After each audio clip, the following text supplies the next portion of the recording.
Hey y'all, what's going on? So you know this is your girl Siobhan. I'm super excited because you guys know I'm really big about fashion, but I'm even bigger about my health. And since I've arrived in my 40s, I'm really getting like cognizant of what I'm doing with my body. So I wanted to introduce you to my physician, my family physician. He sees my husband and I. This is Dr. Ahmad. Yes. I'm so used to calling him Ahmad. But this is Dr. Ahmad Garrett Price, and he's an amazing physician, you guys. So I'm here to get, what are we doing today? We call it a comprehensive lifestyle exam. Okay. And so for you guys that don't know, we are GP Health, a primary care service and platform taking a proactive and preventative focus to health. It's our belief that the power of daily living resides in how we live our daily lives. Health and longevity is tied into that. And so we are going to review Siobhan from head to toe. We're going to talk diet, we're going to talk exercise, we're going to talk stress and mental health, and all things health, and set a plan, a prevention plan, right? A wellness plan, set goals, and we're going to stay on track for the year. And we will have consistent follow-ups to make sure that Siobhan moves forward. And she's doing a great job, by the way. So health is truly wealth in every sense of the word. It's not just a cliche, it's actual reality. I love that. I love that. So we're going to dive into this thing. I'm going to give you guys little tips and things that we've covered. Because I feel the same way. I felt like Superman 5 years ago. You know? Now you're like, okay, I'm Superman without the cape. Yeah, I'm Superman without the cape. And I'm definitely not Superman if I get like 4 hours of sleep. Because it used to be, sadly. But the good part is that with the rest comes the cognitive, physical acuity to really continue to live a healthy, full life. We just have to give our own selves a little more self-maintenance. What are the barriers to you getting proper rest in? That's probably the best question. Wow. I think some of my barriers of getting proper rest I'm a workaholic. You know, I love to be productive and get things done. A lot of times I find that being a false sense of peace. It's really interesting because I feel more peaceful in my mind because I can check things off my list at the sacrifice of my sleep. Gotcha. So when you mention barriers, I think being overproductive or high achievers, all that kind of stuff. Another barrier to my sleep, I would like to say, is probably not managing my time. Sometimes in my head, I feel like I can get all this done, and then you start a task or a project and you're diverted because of other things or other little side things that have come on your phone, and then I start to kind of the time starts to go. And then the later it gets. And then another thing is, I think that in my younger years, I was such a night owl. And so I was accustomed to staying up late and putting in that midnight oil and getting up and going to work. And my mind thinks I can still do that, but my body doesn't agree. Gotcha. Kind of a barrier would be recognizing where I am. And so do you feel like, before I kind of comment, in terms of, I think us high achievers and type A'ers, I suffer from the same thing as well, so I can identify with that. Like, you should look at my checklist for the day. It's out of control. I bet. And then if I don't accomplish these things, I feel like, oh, I failed today. And then I need to stay up late and do these things. But truthfully, I just need to go to rest. I need to go to bed, wake up, exercise, get my endorphins hit, as I call it. That's what I call my morning exercise. So when y'all see me leaving in the morning, it makes me more productive. Like, what I can accomplish without sleep and not exercising in about 4 hours, I can do in about 2 when I exercise and rest. Wow. So I think that's one thing. And then the time management and the previous night owl. So where do you see yourself in your eyes where you can do the most work on those 3 things? I have comments, but I want to know, you know what I mean? I think about the scripture that talks about renewing of your mind. I need to renew my mind. I need to let myself, I'm not going to lie, I'm 46. I have not been very comfortable with saying that out loud. And I have to really renew my mind and say, okay, you're not 26 anymore. You're not 36 anymore, Siobhan. That's part of it, is recognizing that my body is needing more than what it used to. That's my first thing I would say. And then my other thought is my time management. Sometimes, I ain't gonna lie, sometimes it sucks. I think it's because I think I can do it all. Because I used to do it all. and Yeah. I can't because I require more. Yeah. So let's start with the refresh my mind, because I agree with you. Or you know what?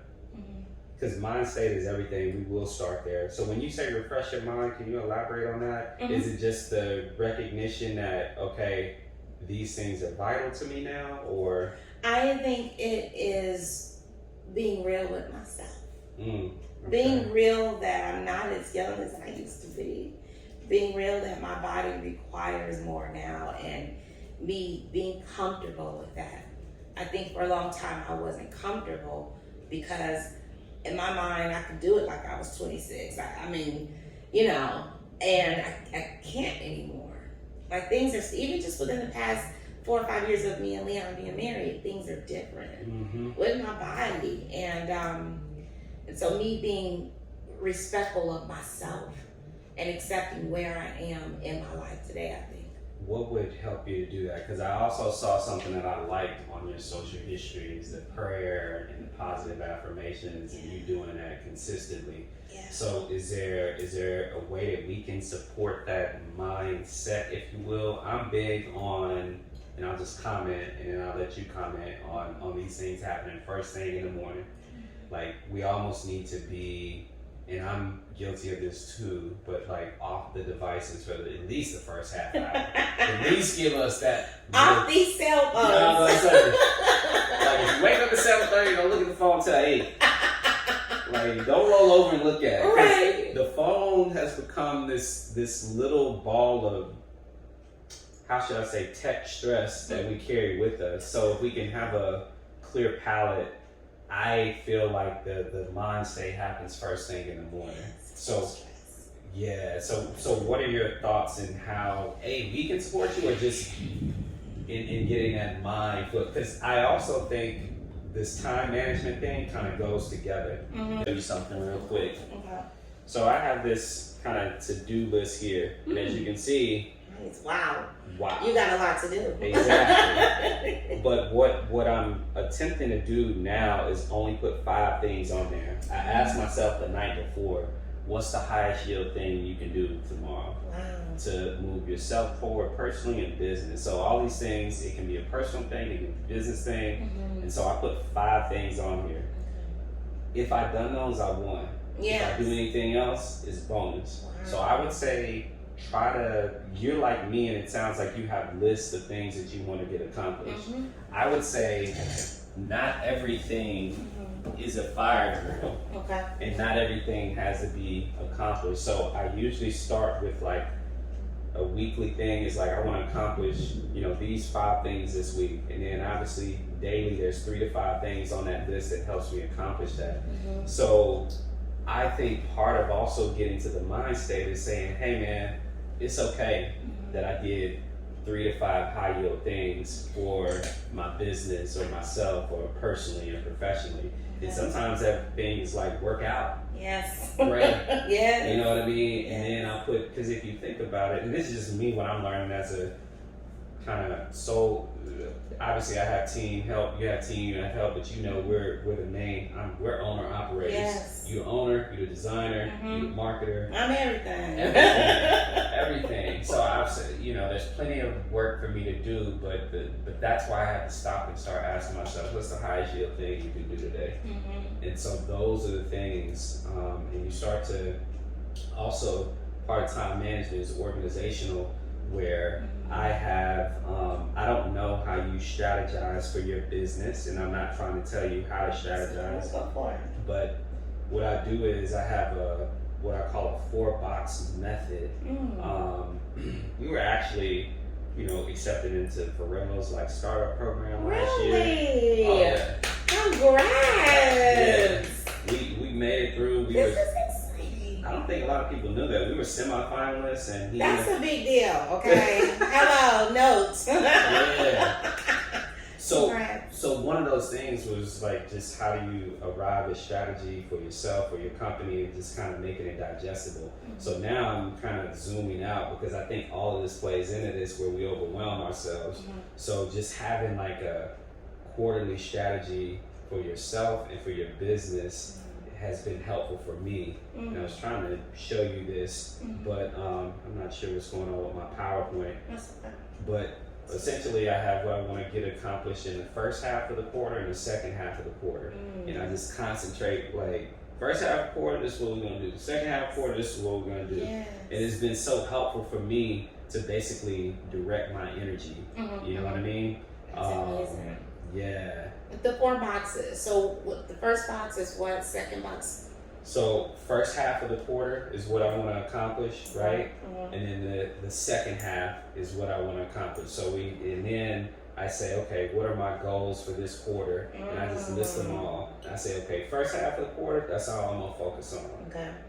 Second half, we focus on this, Okay. right? And then boom, overall, this is what we want to do, and I kind of prioritize that list. Okay. But it's just an organizational thing for me because, you know, my business, healthcare, is a complex thing, and it helps to organize me and move things forward. But I say that to say this has helped me rest easier. Okay. And so now when I talk about time management, part of time management is organization and strategy. So, right? So what's because I'm talking to you because I know you're a business owner, and this may not be true for everyone, but okay, what's my strategy here for Siobhan Dorsey Incorporated? What's my personal strategy here? And then let me break this down in digestible parts. And now you start saying, I plan the quarter. I said, okay, what I want to get accomplished this week. And now I can have a task, if you will, list for 5, right? 3 to 5 things, right? And then some days I leave for thought work, but I'm not going to do tasks. I'm going to just on those walks that I see you taking. Taking those walks. You know, you use those times for cognitive relief and thought. So, you know, I will actually send you this whole 4-box thing, but this is one of the things that we learned in kind of that. Thank you. Yeah. For my boss chicks and my business owners and just my overall busy ladies, this is such good information that I'm going to start putting into play with my business because I need this. You mentioned 2 things. You said organization and strategy. Right. That you apply to the box. Exactly. Box method. So it's strategy and organization in that order, and what it does is, and strategy is not a plan, by the way. I think we get that confused. Strategy is like, hey, what I want to do, like GP Health, we want to implement a food is medicine program. That's the strategy. The planning, like how I'm going to do it, we'll get into that. Wow. So it's like, all right, do this partnership, have this going, have this going. Wow. The planning is later, right? Very interesting. So that helps me to organize. Therefore, now that I'm organized, I can manage my time, right? Because the accomplishment things will become tasks at some point. So I say that to say that time management is everything, but that will also, right, when we get to 7 to 8 p.m. in the evening, 9 to 10 when it's wind down time, you can truly be at peace and not necessarily have to worry about these things. And it's such a cognitive benefit where you say, okay, I had 3 things that I really accomplished today that I really needed to do. And then anything beyond that is bonus. So we have to treat our brains and our mind states well. Yes. I love that. And that's almost like a de-stressor when you said strategy is not planning. I think as business owners, at least me, I push it all together, and it's, you know what I mean? It's all. And then I'm trying to figure out why I'm stressed, you know? And I like what you said, the strategy is putting what you want to do out there. The planning is the next stage, the next step. Okay. And we do that at the top of every quarter, where it's just like, not planning just yet, like, what are we trying to get done? And what's your height again? You're 5'2". 5'2", so you're right at 62 inches. All right, good. Hop on the scale. And We're not filming that part. so the goal here is to stay in the green. So you see, like, hey, I'm taking in less calories, but a lot of nutrients here when you're eating your vegetables in the AM. And then look at what we're gonna do in the morning. We're gonna add, right? Okay. Whole grains have a lot of volume, but not as much calories.